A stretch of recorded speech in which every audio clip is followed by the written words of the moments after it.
మనకు తెలిసి లీడర్లు అంటే ఎట్లుంటారు, ఓట్లు పడేదాకా నేను పుట్టిందే మీకోసం అన్నట్టుగా చేస్తారు. గెలిపిస్తే మీకు అది చేస్తాం ఇది చేస్తామని వరాలు గుప్పుడే గుప్పుడు. ఇక గెలిచినాక ఏదైనా తక్లీఫ్ వచ్చిందని సార్థానికి పోతే అప్పుడు ఉంటది అస్సలు కథ. ఈగ దొరకడు ఆగ దొరకడు, తిరిగి తిరిగి ఆస్తకొస్తుంది. పబ్లిక్ తిప్పలు పట్టించుకునేటోళ్ళు, వాళ్ళ కష్ట సుఖాలు ఇషారిచ్చేటోళ్ళు చాలా తక్కువ అంటే తక్కువ మంది ఉంటారు. గంత మంచి లీడర్లు ఇప్పుడు ఏడున్నారంటారేమో.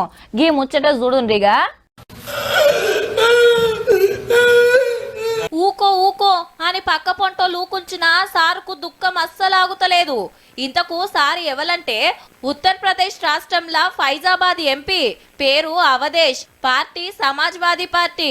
పాపం దస్తితో దూడుస్తున్న ఏడుపైతే ఆగుతలేదు. ఓ దళిత అమ్మాయిని బల్మీ చేసి చంపేసిండ్రట బడవేగాళ్ళు. ఎంపీగా ఉండి కూడా కాపాడలేకపోయినా అని విలేకరుల మీటింగ్ లా గిట్ల బాధపడ్డాడు. ఫైజాబాద్ అంటే అయోధ్యలుండే పార్లమెంట్ నియోజకవర్గం.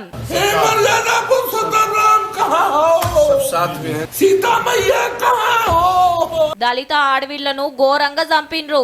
ప్రధానమంత్రికి కంప్లైంట్ చేస్తా, పార్లమెంట్ లో ఎల్లబెడతా అంటుండు. ఉత్తరప్రదేశ్ లా యోగి సర్కార్ మంచిగా లేదు, ఆడోళ్లకు సెక్యూరిటీ ఇస్తలేదని గరమైండు అవదేశారు. మీ బాధను అందరు అర్థం చేసుకుంటారు కానీ సంపినోళ్లకు చెప్పున శిక్ష పడేటట్టు మీ ఇలాకాల ఇంకెవ్వలకు గా పరిస్థితి రాకుండా ఏం చేయాలనో గవ్వి చేపీసారు. అందరు తారీఫ్ చేస్తారు.